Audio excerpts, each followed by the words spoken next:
যারা একসাথে থাকতে চায় তাদের কিন্তু একটা নিয়মের মধ্যে থাকতে হয়, নিয়মের বাঁধনের মধ্যে থাকতে হয়, যেরকম সেরকম করে থাকা যায়।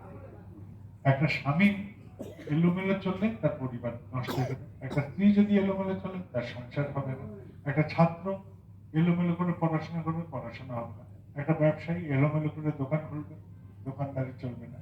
সবটার মধ্যে একটা ছন্দ থাকে, এই ছন্দটা না থাকলে পড়াশোনা হোক, দোকানদারি হোক, চাষাবাদ হোক, সবকিছু নষ্ট হয়ে যাবে। তার মানে আমরা একটা কিছুর সাথে যুক্ত থাকতে গেলে নিয়মের মধ্যেই আমাদের থাকতে হবে। আমাদের আরেকটা আছে, দায়িত্ব আর কর্তব্য। কিসের দায়িত্ব আর কিসের কর্তব্য? নিজেকে রক্ষা করার দায়িত্ব। যেরকম আমার পেটের জন্য খাদ্য জোগাড় করতে হয়, এই খাদ্যের দায়িত্ব নিতে হয়। আর কি করতে হয়? শুধু নিজের খাদ্য জোগাড় করলে হবে না, নিজের কাপড়, নিজের ছাদ, এগুলো জোগাড় করতে হয়। আর কি করতে হয়? যদি আমার পরিবার বলে কিছু থাকে, সংসার বলে কিছু থাকে, তাহলে তাদের প্রতি আমার একটা কর্তব্য থাকে যে তাদেরও পেট পালন করতে হবে, তাদেরও কাপড় জোগাড় করতে হবে, অন্তত তাদের জন্য একটা ছাদ জোগাড় করতে হবে, যাতে আমরা থাকতে পারি একসাথে। এটাই হচ্ছে নিয়ম। আর আমাদের একটা বিষয় হচ্ছে যে আমাদের যা ক্ষমতা, সেই ক্ষমতার সীমার মধ্যে যে যা কিছু পছন্দ আমার, সেটাকে পূরণ করার চেষ্টা করি। অর্থাৎ আমার ক্ষমতার মধ্যে আমি আমার স্বার্থ পূরণের চেষ্টা করি। তার মানে ক্ষমতার সীমার মধ্যে আমার স্বার্থের বিস্তার ঘটে, স্বার্থের বিস্তার ঘটে আমার ক্ষমতার মধ্যে। তাহলে আমি চাই আমার স্বার্থের বিস্তার করতে। আমরা কোনো স্বার্থ ছাড়া কোনো কিছু করি না। যদি বিয়ে হয় এই পরিবারে, কি স্বার্থ ছিল আমার? যে এই পরিবারের সাথে বিয়ে করলে আমার জীবনটা ভালো থাকবে, সেই জন্যই আমি এই পরিবারে বিয়ে করেছি। এমনকি আই লাভ ইউ এই শব্দটাও যে ব্যবহার করে মানুষ, কেন ব্যবহার করে? যে তুমি আমার স্বার্থের সাথে এক সমতায় চলছো বলে তোমাকে আই লাভ ইউ বলছি। যদি তুমি আমার স্বার্থের সাথে এক সমতায় না চলতে, তাহলে এই আই লাভ ইউ শব্দটাও বলতাম না। তার মানে তুমি আমার স্বার্থ পূরণের সহায়ক করছো বলে আই লাভ ইউ। তাহলে গল্পটা সবকিছু কিন্তু স্বার্থ সম্বন্ধিত হয়ে যায়। এটাই হচ্ছে আমাদের মানুষের একটা জীবনের গল্প।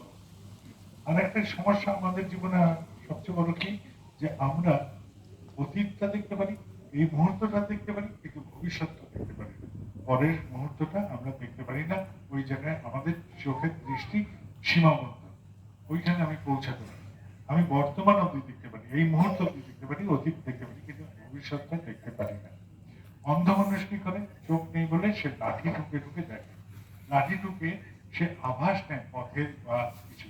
তো এইরকম আমরা চোখ আর যারা মানুষ, যাদের চোখ আছে অথচ ভবিষ্যৎ দেখতে পাই না, আমরা কি করি? এমন কাউকে ধরি যিনি ভবিষ্যৎ জানেন, জীবনের সমস্ত মার্গজ জানেন, যিনি জীবনের সমস্ত কায়দা কানুন জানেন, তাকে আমরা ধরি, যাতে আমরা এই যে না দেখার যে অংশটা, সেটা যাতে পার করতে পারি। এই যে না দেখা অংশ পার করার জন্য যাকে ধরি, তাকে আমরা বলি গুরু। তাকেই বলি গুরু। গুরুকে আমরা রোজ প্রার্থনার সময় একটাই কথা বলি, গুরুর ব্রহ্মা, গুরুর বিষ্ণু, গুরুর দেব মহেশ্বর। তার মানে গুরুকে ব্রহ্মা, বিষ্ণু, মহেশ্বর অর্থাৎ ঈশ্বরের সাথে আমরা মিলিয়ে তার আরাধনা করি, ঈশ্বর তুল্য ভেবে তার আরাধনা করি। ঈশ্বর এই একটা শব্দ, যেটা আমরা সবাই শুনি, কিন্তু এর মানেটা কি সেটা সম্বন্ধে আমরা সবাই অবগত নই। ঈশ্বর শব্দের মানে হচ্ছে সর্বমঙ্গলজনক বিস্তার বা সর্বহিতকর বিস্তার। ঈশ্বর শব্দের যদি অর্থ করা যায়, তাহলে বেরোবে সর্বমঙ্গলজনক বিস্তার বা সর্বহিতকর বিস্তার। অর্থাৎ গুরু মঙ্গলের বিস্তার করতে চান, আর আমরা কি চাই? স্বার্থের বিস্তার করতে। তেল আর জল একসাথে রাখলে কখনো কি মিলতে পারে? কখনো মিলতে পারে না। তেল আর জল যতই ঝাঁকাই, যতই এক কায়দা করি, সব দেখবে যে আবার কি বিচ্ছিন্ন হয়ে যায়। তাই তেল জল কখনো মিল মিশে থাকতে পারে না। মঙ্গলের বিস্তার আর স্বার্থের বিস্তারও একসাথে থাকা খুব কঠিন বা দুরূহ ব্যাপার একটা। এদিকে আমরা যদি গর্তে পড়ি, তখন কিন্তু আমি আমার হাত ধরে নিস্তার পেতে পারি না, আমি আমার হাত ধরে গর্ত থেকে মুক্ত হতে পারি না। তখন কারোর একটা সাহায্য লাগে বেরোনোর জন্য। আমি যদি কুয়োতে পড়ি, তাহলেও আমি আমার হাত ধরে কুয়ো থেকে বেরোতে পারি না, কোনো একটা সাহায্য লাগে। হয় কোনো আংটা ধরতে হবে, কোনো দড়ি ধরতে হবে, কোনো একটা সাহায্যে আমি তখন ওই কুয়ো থেকে বেরোতে পারি। তো জীবনটাও আমাদের মসৃণ সবসময় যে চলে তা নয়। আমাদের জীবনেও কখনো কখনো বিপদ আসে। কিরকম বিপদ? ধরা যাক আমি চাষাবাদ করি, বৃষ্টি পড়ছে না, পুরো শুকনো হয়ে আছে, এমন অবস্থায় আমরা প্রার্থনা শুরু করি। যখন বৃষ্টি পড়ে না, মাঠ শুকিয়ে যাচ্ছে, মাঠ ফেটে যাচ্ছে, আমার চাষের সময় পার হয়ে গেছে, বৃষ্টির আকাল, তখন আমরা প্রার্থনা করি, আল্লাহ মেঘ দে, পানি দে। এই আল্লাহ মেঘ দে, আল্লাহকে চাইনি, আমি আল্লাহর কাছে মেঘ আর পানি চেয়েছি। তখন কি হলো, ধরা যাক প্রচুর বৃষ্টি শুরু হলো, অতি বৃষ্টি, অতি বৃষ্টি, অতি বৃষ্টি। বৃষ্টি কিন্তু ফ্রিতে আসে না, ওর সাথে কাদাও আসে। বৃষ্টি যদি বেশি হয় তাহলে বন্যাও হতে পারে। তাহলে এমন অতিবৃষ্টি হওয়া শুরু হলো যে বীজ বপন করবো তারও সুবিধা আমি হারিয়ে ফেললাম। তখন এই বিপদ থেকে রক্ষা পাওয়ার জন্য তখন আমি ডাকি, ঠাকুর বাঁচাও, বৃষ্টি বন্ধ করো, ঠাকুর বাঁচাও, বৃষ্টি বন্ধ করো। তখন ডাকি, যখন আমার চাহিদা আমাকেই খোঁচা দিতে শুরু করলো, তখন আমি ঠাকুর ঠাকুর করি। আর এমনি সময় আমাদের মনে কি চলে, আমরা আমাদের নিজের পুজো করি। আমরা সকলে যে যার নিজের পুজো করি। আমি কি চাই, আমার কি প্রয়োজন, আমার অহংকার,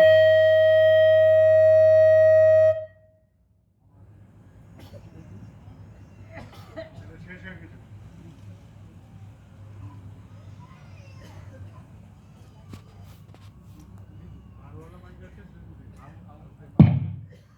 এই ভলিউমটাকে একটু কমাতে বলো, আর একটু ইকোটাকে জিরো করতে বলো,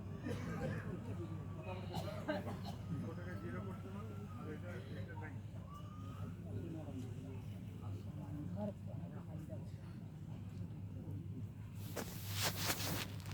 তাই আমার নিজের পুজো করি, অন্য কারোর না। আমার অহংকারের পূজা, আমার চাহিদার পূজা, আমার প্রয়োজনের পূজা, আমার ইচ্ছার পূজা, সবসময় আমাদের মনে আমি আমি আমি আমি, এই আমারই পূজা চলে।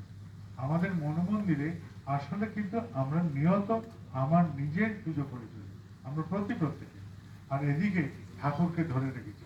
ঠাকুরকে ধরে থাকা সেই জন্য কেমন হয়, নদীর মধ্যে যে পাথরটা পড়ে থাকে, হাজার বছর ওর উপর দিয়ে জল গেছে, কিন্তু তার পাথর ভাঙা, ভেতরটা শুকনো, সেরকম শুকনো হয়ে পড়েছে। চাই মঙ্গলের বিস্তারকে ধরে রেখেছি, চাই স্বার্থের বিস্তার, সমস্ত জায়গায় একটা অন্যায্যতা চলতে থাকে। তাহলে আমি ঠাকুর ধরে চলবো কি করে, আর আমার মধ্যে ঠাকুর ঢুকবেনই বা কি করে, ঠাকুর চলন আসবেই বা কি করে। আমরা যারা সংসারী জীব, তাদের মধ্যে ঠাকুর কি করে ঢোকা সম্ভব। আমাদের যে গল্পটা এরকমই দাঁড়াচ্ছে, তার মানে আমাদের মধ্যে ঢোকানোটা একটা কায়দার ব্যাপার, একটা কসরতের ব্যাপার। এবং এই কসরতটা খুব সহজভাবে করা যায় যদি আমার সমস্ত স্বার্থ প্রার্থনার মধ্যে আমি আমার গুরুকে ঢুকিয়ে দিই। যা কিছু আমি করি তার মধ্যে আমার গুরুকে সামিল করে দিই। ঠাকুর আমি এখন চান করতে যাচ্ছি, ঠাকুর আমি এখন পায়খানায় যাচ্ছি, ঠাকুর আমি গা ধুতে গেলাম, আমি এখন বাসন মাজতে গেলাম, ঠাকুর আমি এখন সবজি কাটবো, ঠাকুর এখন রান্না বসাবো, ঠাকুর আমি কাপড় ধুতে গেলাম, ঠাকুর আমি বাজারে যাচ্ছি, ঠাকুর দোকান খুলতে যাচ্ছি, ঠাকুর আমি পড়তে বসেছি, আমি এখন স্কুল যাব, আমি এখন কলেজ যাব, ঠাকুর এখন আমি দোকান খুলতে গেলাম, ঠাকুর আমি চাকরিতে বেরোচ্ছি, আমি কলেজে পড়তে যাচ্ছি, পড়াতে যাচ্ছি, যা খুশি, যা যা আমার জীবনে হচ্ছে রোজ নিরন্তর, যা যা আমি করছি সবগুলোই আমি একজনের সাথে বলতে থাকি, ঠাকুর ঠাকুর ঠাকুর ঠাকুর, স্বার্থের মধ্যে ঠাকুর, স্বার্থের মধ্যে ঠাকুর, স্বার্থের মধ্যে ঠাকুর। এই করতে করতে কি হয়, গল্পটা পরিবর্তন হতে শুরু করে।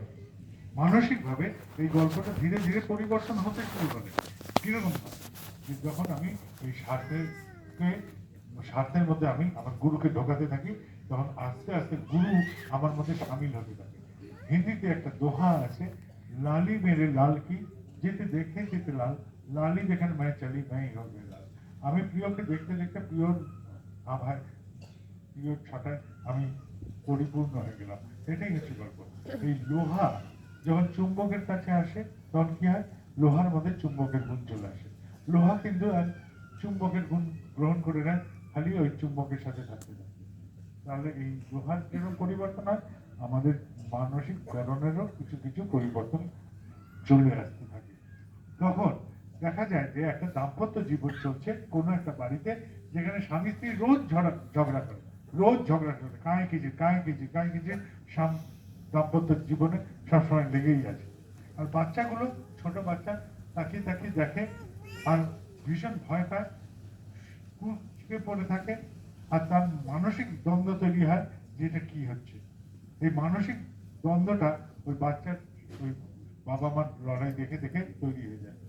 সংসার, মানসিক দ্বন্দ্ব, এগুলোর সৃষ্টি হয়।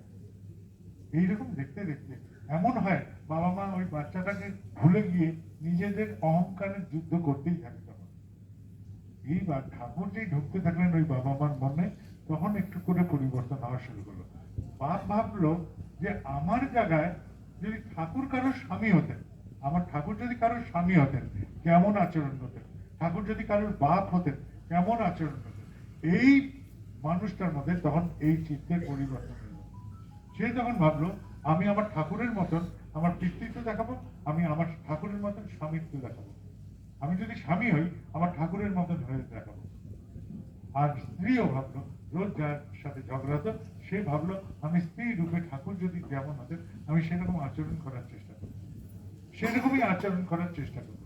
এই যে ভাবনা, এই ভাবনাতে কি হলো, এই দুই স্বামী স্ত্রীর মধ্যে যে একটা খাঁচ খাঁচ লেগে থাকতো, ওই যে একটা গাছের ডাল তার মধ্যে দোলনাটাকে ঝুলিয়ে দেওয়া হয়েছে, দোলনাটা আরামসে যখন মসৃণ ভাবে দুলতে শুরু করেছে, ফলে কি হচ্ছে তাদের দাম্পত্য জীবনে যে কাঁচার লেগেছিল সেটা প্রশমিত হয়ে গেছে। এইটাই হচ্ছে ঠাকুরকে প্রবেশ করানোর ফল। তাদের দাম্পত্য জীবনে ঠাকুর যে ঢুকলেন তখন এইগুলো তখন পরিবর্তন হতে শুরু করে। যে মা বাচ্চা পড়ে গেলে মাটিতে মেরে ধাপ করে মেরে বলতো বাবা কাঁদিস না, মেরে দিয়েছি। সেই মা আসলে ভুল শিক্ষা দিয়ে ফেললো। বাচ্চাটা পড়ে গেছে, সে ভাবলো যে জমির বা ভূমির দোষে, মাটির দোষে সে পড়েছে, সে নিজের দোষে পড়েনি। এই মাটির দোষে পড়েছি বলে সে সারা জীবন সমস্ত অকৃতকার্যতার জন্য অন্যকে দোষারোপ। পরীক্ষা ফেল করি গেল, ওই পরীক্ষার খাতা ঠিক করে দেখেনি, তুই পরীক্ষায় ফেল করি কেন, কোশ্চেন পেপার ঠিক করে বানায়নি, এইসবই বলতে থাকে। তুই ব্যবসায় ফেল করলি কেন, ব্যবসায় করবো কি, এখানে সব মানুষ এত বোকা, আমার ব্যবসাটাকে ডুবিয়ে দিল। সমস্ত সময় সে অন্য কাউকে দোষারোপ করবে, নিজের সংশোধন ছাড়া আর সবকিছু সে করতে থাকবে। জীবনের এই সমস্যাটা তার মধ্যে দেখা দিতে পারে। কিন্তু মা যদি ঠাকুরের মতন মা হওয়ার চেষ্টা করে তখন কি করবে, বাচ্চা পড়ে গেলে বলবে যে আরে বাবা উঠে দাঁড়া। পড়ে যাওয়াটা লজ্জার বিষয় না, কিন্তু উঠে দাঁড়ানোটা সাহসিকতার বিষয়। তুই উঠে দাঁড়া। জীবনের কতবার আমাদের এরকম করে পড়ে যেতে হতে পারে, কিন্তু পড়ে যাওয়াটা সমস্যা না, কিন্তু পড়ে যে উঠতে পারছি না এটা সমস্যা। তুই উঠে দাঁড়া। তোর জন্যে মা বলবে, তোর জন্য যে আমি জীবনের পথ নির্মাণ করব এটা সম্ভব নয়। পথটা তোর জন্য আমি জীবনে নির্মাণ করে দেবো এটা সম্ভব না, কিন্তু পথের জন্য তোকে নির্মাণ আমি করতে চেষ্টা করতে পারি। তাহলে মায়ের হাত ধরে একটা সন্তান দয়ালু হবে না হিংস্র হবে, সে সাহসী হবে না কাপুরুষ হবে, এটা মাইন্ড তৈরি করে দেয়। তার মধ্যে প্রেম থাকবে না প্রতিহিংসা থাকবে, সেটাই মা তৈরি করতে দেয়। এই যে মানসিকতার মানসিক গড়নগুলো তৈরি হয় এটা তো মায়ের হাত ধরেই হয়, এটা তো মাই তৈরি করে দেয়, মাই এটা রচনা করে। অতএব এই জিনিসটাকে বোঝার দরকার যে মায়েদের এত বড় ভূমিকা আছে সংসারের মধ্যে সন্তানের নির্মাণ করতে। এই সন্তানকে মা বলে যে তুই যে আজকে এইরকম অবস্থায় আছিস, সারা জীবন তুই জানিয়ে রাখ, যখন বড় হবি প্রত্যেকটা দিন কোনো না কোনো সমস্যা, কোনো না কোনো দুশ্চিন্তা তোর জীবনে আসবে। একটা দিনও এরকম থাকবে না যে তোর জীবনে সমস্যা নেই, তোর জীবনে কোনো দুশ্চিন্তা নেই। কোনো না কোনো রূপ ধরে দুশ্চিন্তা হোক, সমস্যা হোক, তোর জীবনে রোজ আসতে থাকবে কিছু না কিছু ভাবে। আর মহাভারতের যুদ্ধে অর্জুন যেরকম যুদ্ধ করেছিলেন বীরের মতো, তুইও এই সমস্যার সাথে, তুই ওই দুশ্চিন্তাগুলোর সাথে লড়। আজকের এই জীবনের কুরুক্ষেত্রে তুইও এইরকম করে লড়। তুই যদি লড়াই করিস তাহলে এইটুকু সুনিশ্চিত যে তোর চালক স্বয়ং ভগবান হবে। তোর রথ যে চলবে, জীবন রথ চলবে, সেটা চালক স্বয়ং ভগবান হবে। এইটাই শেখাতে পারে। যে বাচ্চা স্কুলে যেতে চায় না, মা তাকে বলে যে ওরে স্কুল যাচ্ছিস কেন, বলে একঘেয়ে লাগে। তাতে কি হয়েছে, জীবনে যখন বড় হবি তখন দেখবি যে সকালবেলা সব বড়রা উঠে এই কাজ করে তারপর খায়, শুয়ে পড়ে রাত, আবার ওঠে এই কাজ করে, নির্ধারিত কিছু কাজ করে, খেয়ে শুয়ে পড়ে আবার রাত। এই নিত্য নৈমিত্তিক একঘেয়ে জীবন তাদের চলে। এই একঘেয়েমিতে অভ্যাস করার জন্য ভবিষ্যতে তোকেও এই একঘেয়েমির ওপর দিয়ে যেতে হবে জীবনটাকে। তাহলে এই স্কুলে যাওয়াটা তুই অভ্যাস কর, এটা তোকে শিক্ষিত করে দেবে ওই জীবনটাকে কি করে কাটাতে হবে। তুই শুধু পড়তে যাচ্ছিস না, পড়াশোনাটা স্কুলের শুধু মুখ্য ব্যাপার নয়, এটা জীবন রক্ষার একটা কায়দা। কেন এই যে পড়াশোনা করছিস, এই পড়াশোনার উপরে দাঁড়িয়ে নির্ভর করে তুই ভবিষ্যতে তোর পেট পালন করতে পারবি, তোর উদরপূর্তি হবে। শুধু তোর উদরপূর্তি না, তোর সাথে তোর পরিবারেরও উদরপূর্তি হবে। এইটা এটাই শিখে। ওই যে ছেলেটা এলোমেলো করে পড়াশোনা করতো, কিছুতেই পড়তে চেত না, তার মধ্যে একটা চেতনা জাগবে যে আমি ছাত্র হলে ঠাকুরের মতন ছাত্র হব। আমার ঠাকুরের মতন ছাত্র হওয়ার চেষ্টা করবো। সেই জন্য তার চিত্তের বা পড়াশোনার কায়দা পরিবর্তন ঘটে। সে প্রথম দিন যেটা পড়ে সেটাই দ্বিতীয় দিন রিভিশন করে, সেটাই তৃতীয় দিন রিভিশন করে, সেটাই সপ্তম দিন আবার রিভিশন করে। এর ফলে তার মনের মধ্যে পড়াটা বেশি ধরে রাখার ক্ষমতা আছে। সে যা পড়ছে সাথে সাথে লেখার চেষ্টা করছে, তাতে পড়াটা বেশি মনের মধ্যে ধরে রাখবে। সে যা পড়ছে, আগে মোবাইল নিয়ে খেলতো, সে এখন মোবাইল নিয়ে খেলে না, বরং মোবাইলটাকে সে একটা কায়দাতে ব্যবহার করছে। সে যে পড়াটা পড়ছে, যেটা মনে রাখার প্রয়োজন, সেটাকে রেকর্ড করে পরে শুনছে, বারবার শুনছে, যাতে ওটা মনগত হয়, মনের মধ্যে ঢোকে। তাহলে তার রেজাল্টটা ভালো হওয়ার সম্ভাবনা জেগে উঠছে। এইটাই সম্ভাবনা, এইটাই তার পরিবর্তন। যে শিক্ষক আগে স্কুলে যেত কেবল মাইনের আশায়, ওই দু তিনটে ভালো ছেলেকে পড়িয়ে সে শান্ত হতো, এখন সে চেষ্টা করে ফেল করা যে ছেলেটা পেছনে বসে সেটাকে পাস করাবে, কারণ সে তার ঠাকুরের মতন একজন শিক্ষক হয়ে উঠুন। যদি ঠাকুর শিক্ষক থাকতেন, সেই রূপে যেমন তিনি থাকতেন সেরকম হওয়ার সে চেষ্টা করতেন।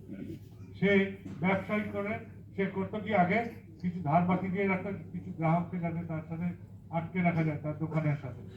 কিন্তু যখন থেকে সে ঠাকুর ধরেছে, সে চেষ্টা করে মূলধন যাতে নষ্ট না হয়, কারণ ঠাকুর বলেছেন আসল ভেঙে যেজন খায় ব্যবসায় সে চলে যায়। তাই আসল সে ভাঙতে চায় না, মূলধন সে ভাঙতে চায় না। যেটা তার ব্যবসায়িক মূলধন, সেটা থেকে 2% যদি রিটার্ন না আসে, 2% যদি রিটার্ন না আসে, সে বুঝে নেয় যে ব্যবসায় তার কোথাও গোলমাল চলছে। সেই ঝগড়াটা উনি শুরু করেছেন, কিন্তু আমি তো ঠাকুরের মানুষ, আমারও তো আচরণটা সবটা ঠিক হয়নি, আমার যেটুকু ঠিক হয়নি তার জন্য তো আমি ক্ষমা চাই। ঠাকুর বলেছেন যার সাথে ঝগড়া হয়েছে, বিবাদ হয়েছে, তাকে ডালা পাঠাতে। সে ফল মিষ্টি নিয়ে তার কাছে পৌঁছে যাচ্ছে, শুধু পৌঁছাচ্ছে না, তাকে গিয়ে হাত জোর করে বলছে আপনার প্রতি যে আমার আচরণ, এটা অন্যায় হয়েছে। আপনি রেলের একটি লাইনের মতন থাকুন, আমিও রেলের একটি লাইনের মতন থাকি, দুজনে একসাথে একই দিকে দিশায় চলি, কিন্তু আপনার প্রতি আচরণ আমার ঠিক হয়। যে লোকটার কাছ থেকে আমি ধার বাকি করে থেকেছিলাম, সেই লোকটাকে দেখলে আমি পালিয়ে যেতাম আগে এইদিকে, এখন আর পালাই না। এখন আমি বীরের মতো তার সামনে যাই, গিয়ে ফল দিই, বলি যে এটা জগন্নাথের প্রসাদ, আপনি নিন, প্রসাদের নামে অন্তত ছুঁড়ে মারবে না, এটুকু তো নিচ্ছি। তারপর হাঁটু গেড়ে হাত জোর করে বলবো যে তুমি আমাকে কিছুদিন আরো সময় দাও, আমি তোমার থেকে পালিয়ে বাঁচতে চাই না, আমি তোমার সামনেই থাকতে চাই। সে হয়তো রেগে যেতে পারে, গাল বন্ধ করতে পারে, খুব রেগে গেলে এক দু থাপ্পড়ও মারতে পারে, কিন্তু আমি তোমার থেকে আর পালাতে চাই না। যে ছেলে আগে এখানে বাপ মা, বুড়ো বাপ মা থাকতো, আসতো না দেখতে, সেই ছেলে ভুবনেশ্বরে বা কলকাতায় বসে থাকে, চাকরি দোহাই দিয়ে আসতে চায় না বাড়ি, সেই ছেলে ঠাকুরের মতন সন্তান হওয়ার আশায় মাঝে মাঝে চলে আসে বাপ মাকে দেখতে। শুধু আসে না, তাদের দেখাশোনার জন্য একটা লোক রেখেছে, তারও মাইনে দেয়, বাপ মাকেও পয়সা যথাযথ পাঠায় আর দেখে দেখাশোনা করে। এইটা তার পরিবর্তন হতে পারে। এই যে আমরা সমাজে যা যা আচরণ করি, যে যে কাজ করি, সেই জায়গায় ঠাকুর থাকলে যে আচরণটা করতেন, সেটা যতক্ষণ না আমরা করতে পারছি, তবে ঠাকুরত্ব জাগি। এটাই হচ্ছে ঠাকুরত্ব জায়গা। আমার জায়গায় ঠাকুর থাকলে কি করতেন, এটা ভেবে যে আচরণটা করা হয়, সেটাই হচ্ছে ঠাকুরত্ব জায়গা। আর ঠাকুর বলছে ঠাকুরত্ব না জাগলে কেউ তোমার ঠাকুর না, কেন্দ্র না, না এই মন্দির, না এই কেন্দ্র, না আমার ঘরে ঠাকুর ঘর, কোনোটাই কাজের নয়, যদি না আমার মধ্যে এই ঠাকুরত্ব যাচ্ছে, যে আমার জায়গায় ঠাকুর থাকলে কেমন আচরণ করতেন, আমার জায়গায় গুরু থাকলে কি আচরণ করতেন। যদি ঠাকুরত্ব জাগলো, যাক, সে আমাদের সকলের ঠাকুরত্ব একটু একটু করে জেগে উঠলো। আমরা চেষ্টা করা শুরু করলাম এই ব্যাপারটা নিয়ে। এবার প্রথম প্রশ্ন হচ্ছে, আমাদের ঠাকুরের কাজটা কি করবো? ঠাকুরত্ব জাগার পরে তো ঠাকুরের কাজ পুজোর বিষয়টা আসবেই, যে ঠাকুরের কাজটা কি করবো। কেউ কেউ বলেন ইষ্টভৃতি করছি, আমি বলি না ভাই, ইষ্টভৃতিটা ঠাকুরের কাজ নয়, ওটা আমার কাজ। আমি দীক্ষা নিয়েছি, আমার দীক্ষাটাকে চাঙ্গা রাখার জন্য, সজীব রাখার জন্য আমি ইষ্টভৃতি করি। যেরকম একটা পান পাতা আর একটা ভিজে কাপড়, পান পাতাটা ভিজে কাপড় দেওয়া হয় কেন, যাতে পাতাটা সজীব থাকে, চাঙ্গা থাকে। তাই পান পাতাটা যদি দীক্ষা হয়, তাহলে ভেজা কাপড়টা হচ্ছে ইষ্টভৃতি। তাহলে ইষ্টভৃতির কাজ কি হচ্ছে, তাকে সজীব করে রাখা। তাহলে দীক্ষাকে সজীব করে রাখার কাজটাই হচ্ছে আমাদের ইষ্টভীতি। কেউ কেউ বলেন ইষ্টভীতি একটা ব্যবসার কৌশল। আমি বলে ঠিক আছে, আমি এটাও মেনে নিয়েছি ব্যবসার কৌশল। তাহলে আমার ঘরের দুধ থেকে দই হয়, তাহলে তোর ঘরের দুধ থেকে দই হবে, তাই তো? তাহলে এটা যদি ইষ্টভীতিটা যদি ব্যবসার কৌশল হয়, তুই এক কাজ কর, তাহলে তুই তোর বউকে বল আজ থেকে শুরু করতে, তোর নামে ইষ্টভীতি, তোর একটা ছবি টাঙিয়ে দিবি, রোজ 5 পয়সা করে তোর বউ তোর জন্য রাখুক, আগে দেখি তোর বউ তোর নামে ইষ্টভীতি করছে কিনা। যদি বা এটা না করে তাহলে এটা ইষ্টবিধিরা ব্যবসার কৌশল নয়, তোর কেবল ভাওতাবাজি একটা ফালতু কথা মাত্র। কারণ তোর বউ তোকে ইষ্টবিধি করছে কিনা আমি আগে দেখতে চাই। এরকম কোনো বউ আছে যে নিজের স্বামীর নামে ইষ্টবিধি করবে বসে বসে ভাবলার মতো? আমার মনে হয় না। এতটা শ্রদ্ধার আসন কোনো পুরুষ কোন স্ত্রীর অন্তরে গ্রহণ করে আছেন কিনা এখানে সেটাও আমার সন্দেহ। ঠিক আছে, তাহলে এটা সম্ভব বলে মনে হচ্ছে না। সে ভালোবাসতে পারে, সম্মান করতে পারে, কিন্তু ইষ্টবিধি করবে স্বামীর নামে, এটা আমার মনে হচ্ছে যে অসম্ভব একটি ব্যাপার। তাহলে এইটা একটা ভাওতার ব্যাপার যে ইষ্টবিধিটা একটা ব্যবসায়িক কার্যক্রম। যদি ব্যবসায়িক কার্যক্রম হতো দুনিয়াতে অনেকেই খুলতেন এবং খুললে দোকানদারিও চালাতে পারতেন, ইষ্টবিধির দোকানদারি। কিন্তু সেটা যখন চলে না, তার মানে এইটা দিয়ে হবে না, হবে না, এটা ব্যবসার কৌশল না। আর আমার ঠাকুর যেখানে থাকেন সেটা একদম বাংলার টিনের ঘর, তার মেঝে যেটা, তার থেকে আমাদের বাড়ির ঘরের মেঝেও অন্তত হয়তো এই কেন্দ্র মন্দিরে যা দেখছি তার মেঝেও অনেক ভালো। তিনি একটা চৌকিতে খালি গায়ে একটা ধুতি পরা একটি মানুষ, তার না আছে ঘড়ি, না আছে আংটি, না আছে গয়নাগাটি। আর তার আবার পয়সার কি প্রয়োজন? দুনিয়াতে যত টিভি, কাগজ, যেখানে যত গুরু দেখেছি আজ অব্দি, শুরু থেকে আজ অব্দি কারুর কোনো ক্ষমতা এরকম হয়নি যে শিষ্যদের কর্মফল তিনি গ্রহণ করবেন, কেউ করেন। এমনকি বাল্মীকি থেকে রত্নাকর থেকে বাল্মীকি হতে গিয়ে রাম নামের পাপড় বেরোতে হয়েছে, তবে গিয়ে তার কর্মফল খণ্ডন হয়েছে। আর এখানে স্বয়ং পুরুষোত্তম, দুনিয়াতে যত গুরু দেখবে ভিড় ভর থাকবে, সামনে বসলে 10,000, মাঝে বসলে 7,000, তারপরে বসলে 5,000, তারপরে 2,000, তারপরে 1,000, কাছে এসে কথা বললে 50,000, ঘরে গিয়ে কথা বললে 2 লাখ, এই তাদের রেট বাধা থাকে।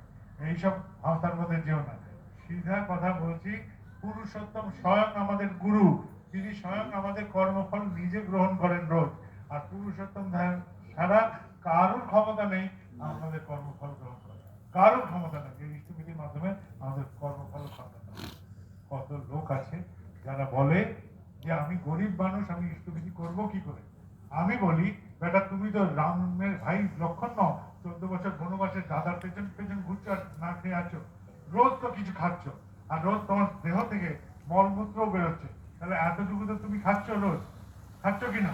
যদি খাও, এতটুকু চাল যদি খেয়ে থাকো, এতটুকু যদি ভাত খেয়ে থাকো, তার থেকে এইটুকু তুলে রাখতে তোমার কি অসুবিধা?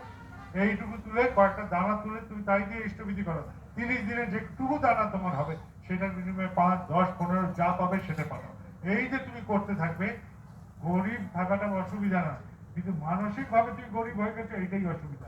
ওইটা থেকে তুমি মুক্ত হয়ে যাবে, ওইটা থেকে মুক্ত হয়ে যাবে, এমনকি তোমার এই দারিদ্রতা সেটাও কেটে যাবে, একদম কেটে যাবে। এটাই সম্ভব, তুমি করো। তুমি যদি খাও তাহলে তার থেকে এইটুকু অংশ তুলে রাখো তোমার গুরুর জন্য, চেষ্টা করো এইটুকু। এইটুকু বলতে পারি ইষ্টবিধি ঠাকুরের কাজ নয়, ওটা আমার দীক্ষাকে চাঙ্গা রাখার কাজ। কেউ কেউ বলেন ডিপি ওয়ার্কস দীক্ষাপত্রের কাজ, ওটা ঠাকুরের কাজ। আমি বলি না, এটাও আমি মানতে পারি না, ডিপি ওয়ার্কস ঠাকুরের কাজ নয়। কারণ ডিপি ওয়ার্কস যখন আমরা করি তখন আমার শরীর আরামের সীমা উল্লঙ্ঘন করে, আমার শরীর আরামের সীমা পার করে কোন কাজে বেরোয়।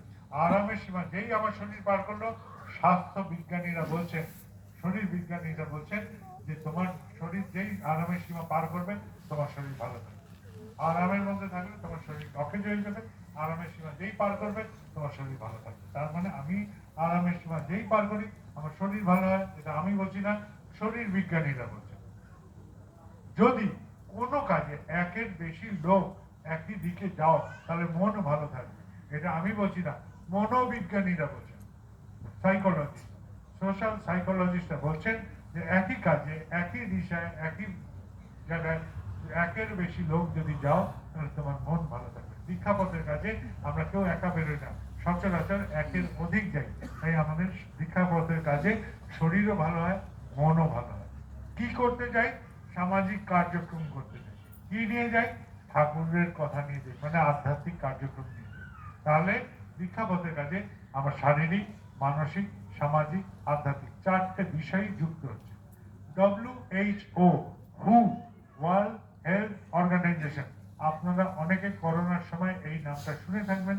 করোনার সময় এই সংস্থা আমাদের স্বাস্থ্যের নিয়ামক সংস্থা রূপে বিশ্বের সমস্ত রোগ শোকের ব্যবস্থাপনায় লেগে গেছিল, এখনো আছে তারা। তাদের জিজ্ঞেস করা হয়েছে স্বাস্থ্যের পরিভাষা কি, স্বাস্থ্য কাকে বলে। তারা বলছে শারীরিকভাবে, মানসিকভাবে, সামাজিকভাবে এবং আধ্যাত্মিকভাবে, চার ভাবে যারা ভালো আছে তারাই স্বাস্থ্যের অধিকারী। তো দীক্ষাপত্রের কাজে আমার শারীরিক, মানসিক, সামাজিক, আধ্যাত্মিক চারটেই যুক্ত আছে। অতএব দীক্ষাপত্রের কাজ স্বাস্থ্য ভালো রাখার কাজ। একটি মা, তার বয়স ৭৭ বছর, এখানে কোনো মা আছেন ৭৭ বছর বয়সের? কেউ আছেন ৭৭ বছর বয়স? নেই। যাই হোক, কেউ তো হাত তুলে নেন, তাই নাই ধরে নিচ্ছি। তো সেই মায়ের স্বামী ঋত্বিক, সেই ৭৭ বছর বয়সী মা, তার স্বামী ঋত্বিক, তার ছেলে ঋত্বিক, স্বামী এবং পুত্র দুজনেই ঋত্বিক। তিনি এসে বললেন, বাবা আর পারি না। কি হয়েছে? আমার সাথে প্রায় ৩০-৪০ বছরের পুরনো সম্পর্ক। তো তিনি বলছেন আর পারি না। কি হয়েছে? ১১টা ওষুধ রোজ খেতে হয়। আমাকে বলছেন, আমরা যা দীক্ষাপথের কাজে কি করে বেরোবো, শরীর চলে না। আমি যেখানে পড়বেন সেখানে আপনার দাহ সৎকার আমি করিয়ে দেবো, ফ্রিতে যান, একদম যান।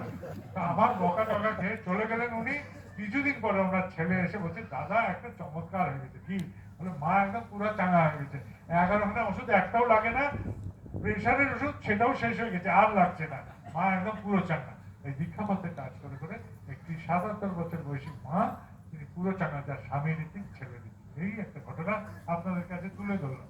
বহু ঘটনা এরকম থাকে, আমাদের যেখানে থাকি সেখানে আসে, তাই আমি একটা আপনাদের বললাম। এবার দাঁড়ালো আরেকটা ভীষণ বড় ঠাকুরের কাজ, উৎসব।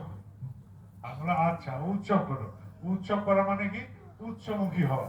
আমাদের জীবনের উৎসকে, আমাদের জীবনের উৎস হচ্ছেন আমাদের গুরু। গুরু হচ্ছেন আমাদের জীবনের মূল কেন্দ্র। তাহলে গুরুমুখী হওয়াটাই হচ্ছে উৎসব করা। তাহলে আমার মন গুরুমুখী হচ্ছে, তাহলে গুরুর কাজ কি? আমার মনের কাজ হচ্ছে, আমার মন ভালো থাকছে।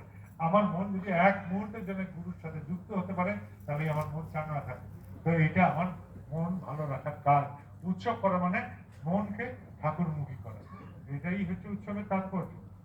উৎসমুখী হওয়া মানে কেন্দ্রমুখী হওয়া। আমাদের জীবনের সকলের, এই যে যারা উপস্থিত আছি, সকলের জীবন কেন্দ্র হচ্ছে ঠাকুর।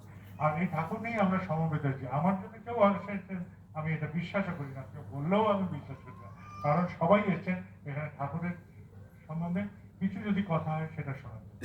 এই জন্য আপনাদের ঠাকুর বোধটা উপভোগ করার জন্য। তাহলে দীক্ষা এই উৎসব করাটা ঠাকুরের কাজ না, আমার মনটা ঠাকুরমুখী সেটা করে তুলছে, এবং এটা আমার মনের কাজ হচ্ছে। সৎসঙ্গ করি, মাতৃ সম্মেলন করি, এই একই জিনিস হচ্ছে। সৎসঙ্গ করা, মাতৃ সম্মেলন করাতে আমার মন ঠাকুরমুখী হচ্ছে, এটাই হচ্ছে কাজ। তাহলে মন ঠাকুরমুখী যখন হচ্ছে, সেটা আমার মনের কাজ হচ্ছে, ঠাকুরের সেই অর্থে কাজ না। আমার মনের কাজ হচ্ছে, আমার মনে ভালো লাগা। তাহলে এই তিনটে দিয়েই তুমি সামলাতে পারবে না যে এটা ঠাকুরের কাজ। তাহলে কেউ কেউ বলেন মন্দির করছি, কেন্দ্র নির্মাণ হচ্ছে, এটা ঠাকুরের কাজ। আর বলো কাজ করা, আমার ঠাকুর নিয়ে চলা, তুমি উপভোগ করবে, তোমার ঠাকুর নিয়ে চলা আমি উপভোগ করবো। তাহলে পরস্পরের ঠাকুর নিয়ে চলাকে যেখানে উপভোগ করি, সেটাই হচ্ছে কেন্দ্র বা মন্দির, এটাই হচ্ছে উপভোগ স্থল। এটা গেট টুগেদার সেন্টার। আমাদের ঠাকুর নিয়ে চলার গেট টুগেদার সেন্টারটা হচ্ছে মন্দির বা কেন্দ্র। তাহলে এটাও ঠাকুরের কাজ না। তাহলে জিজ্ঞেস করে তাহলে ঠাকুরের কাজ কি? আমি বলি ঠাকুর সম্বন্ধে যখন কেউ জিজ্ঞেস করবে না, তখন না মন্দির দেখাতে পারবে, না মন্দির দেখাতে পারবে তুমি, না ঘরে ঠাকুরের আসন দেখাতে পারবে তুমি, না মোবাইলে তুমি ঠাকুরের ছবি দেখাতে পারবে, না এই পোশাকটা দেখাতে পারবে, না জয় গুরু বলতে পারবে। এবার ঠাকুর দেখাবো, এবার ঠাকুর দেখাবো। না তুমি মন্দির দেখাতে পারবে, না তুমি ঘরে ঠাকুরের আসন দেখাতে পারবে, না মোবাইলের ছবি দেখাতে পারবে, না পোশাক দেখাতে পারবে, না জয় গুরু দেখাতে পারবে। এবার ঠাকুর দেখাও দেখি। যেদিন মুখ ঢুকে বলতে পারবে যে আমাকে দেখ, তাহলে বুঝবি আমার ঠাকুর কেমন, তাহলে বুঝে নেবে যে তুমি ঠাকুরের সাথে প্রেম করো। আর এটাই হচ্ছে তোমার ধর্মরাজ্যে ঢোকার, এটাই হচ্ছে ধর্মরাজ্যে ঢোকার। কারণ ঠাকুর বলছেন আগে সাহসী হও, বীর হও, তবে তুমি ধর্মরাজ্যে ঢুকতে পারবে। এই সাহসটা দেখিয়ে দাও, তোমার মধ্যে ঠাকুরকে দেখিয়ে দেবে, তোমার চলা দিয়ে, তোমার কথা দিয়ে, ব্যবহার দিয়ে। যেরকম মন্থন করলে মাখনের উত্থান হয়, সেরকম করে তোমার মধ্যে দিয়ে ঠাকুর জাগ্রত হয়। এটাই দেখো, তুমি থেকো না তোমার মতো, তোমরা কেউ থেকো না তোমার মতো, হয়ে ওঠে ঠাকুরের মতো। এই প্রত্যেকটা প্রাণ সবচেয়ে দরকারি, প্রত্যেকটা প্রাণ।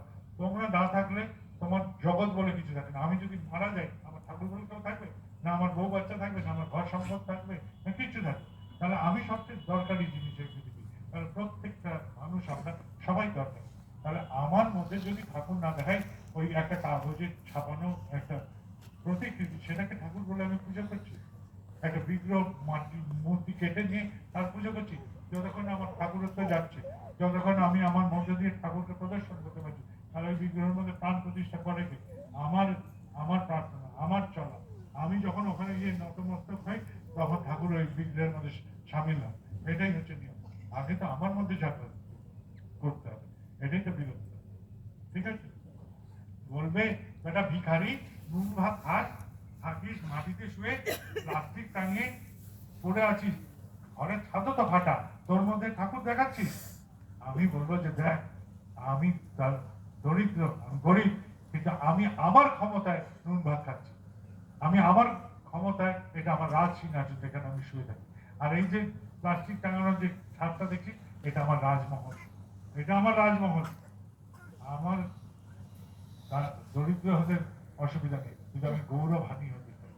আমার গৌরব এটাই যে আমার সাথে ঠাকুর আছে, আমার প্রতিটা পদক্ষেপে আমার সাথে ঠাকুর আছে।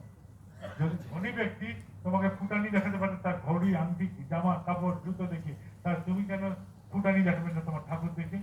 আমি এটাই বলবো যে আমি আমার ঠাকুর দেখে ফুটানি দেখাতে পারি। দেখ আমার কাছে ঠাকুর আছে, দেখ আমি ঠাকুর নিয়ে চলি, আমার মধ্যে এই ঠাকুর আছে, আমার চলার মধ্যে, আমার ব্যবহারের মধ্যে। এটাই হচ্ছে দিল। আমরা ভয় পাই কিসে? মৃত্যুকে সবচেয়ে বড় ভয় পাই। আমাদের ভয় সবচেয়ে বড় মৃত্যু, তাই নাই কি? আমি তো এটুকু বলতে পারি যে না আমি বাঁচবো, না এখানে যারা আছে তারা কেউ বাঁচবে। একদিন তো অবশ্যম্ভাবী আমার মৃত্যু আসবেই। তাহলে বাঁচাটা শিখবো না কেন? বাঁচা শিখবো না কেন? যদি রোগ এসে আমাকে হানা দেয়, তাহলে মৃত্যুর দেবতার সাথে আমি চোখে চোখ রেখে, জমের সাথে চোখে চোখ রেখে আমি যুদ্ধ করবো। আমার আপনজনের যদি অসুখ হয়, আমি জমের সাথে চোখে চোখ রেখে যুদ্ধ করতে চাই। আর যিনি অসুস্থ তাকে বলতে চাই রিপোর্ট আজকে ভালো এসছে, খুব খারাপ রিপোর্ট, আমি বলবো ভালো এসছে। এই মিথ্যে কথাতে, এই স্তুতিতে হয়তো একদিন আয়ু বাড়বে, 1 ঘন্টা আয়ু বাড়বে, এটাই আমার কাছে আশীর্বাদ। কিন্তু আমি লড়তে চাই, আমি হারতে চাই। চাকনে একটা মন্দির হচ্ছিল, চাকন মহারাষ্ট্র, সেখানে কিছু মানুষ ঠাকুরের মন্দির বানাচ্ছে, আর এক গরিব ভিখারি ওই রাস্তার উপর দিয়ে যাতায়াত করে। আর ওই যে ওরা চেষ্টা করে যাচ্ছে অগ্রণীয় ভাবে মন্দির নির্মাণের জন্য। ওই দেখতে দেখতে একদিন ওই ভিখারি এলো, এসে 12টা টাকা নিয়ে এসে বলছে এইটা আজকে অতিরিক্ত ভিক্ষা পেয়েছি রে, এটা রাখ তোরা, ঠাকুরের কাজে লাগাবি। এটাই হচ্ছে বীরতা, এটাই হচ্ছে বীর।